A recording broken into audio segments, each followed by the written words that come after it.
Le faccette dentali.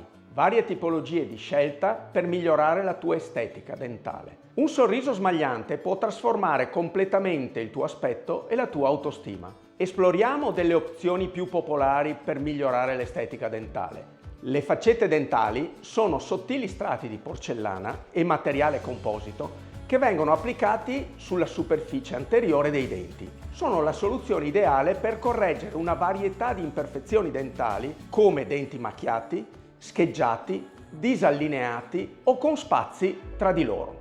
Esistono diverse tipologie di faccette. Le tradizionali faccette in porcellana, che richiedono una leggera limatura del dente naturale, e le faccette no prep o minimal prep, che sono ultra sottili e richiedono poche o nessuna modifica del dente. Parla con il tuo dentista per scegliere il tipo più adatto alle tue esigenze. Il processo di applicazione delle faccette è un'arte. Inizia con la consulenza e la progettazione del tuo nuovo sorriso, seguiti dalla preparazione dei tuoi denti e dalla creazione delle tue faccette su misura. Infine, le faccette vengono applicate con precisione e per trasformare il tuo sorriso. Le faccette richiedono la stessa cura dei tuoi denti naturali, spazzolatura regolare, uso del filo interdentale e controlli dentistici periodici. Con una corretta manutenzione, le tue faccette possono durare molti anni, mantenendo il tuo sorriso luminoso e attraente. Sei pronto a scoprire come le faccette dentali possono migliorare il tuo sorriso e la fiducia in te stesso? Contattaci per programmare una consulenza e inizia il tuo viaggio verso il sorriso dei tuoi sogni.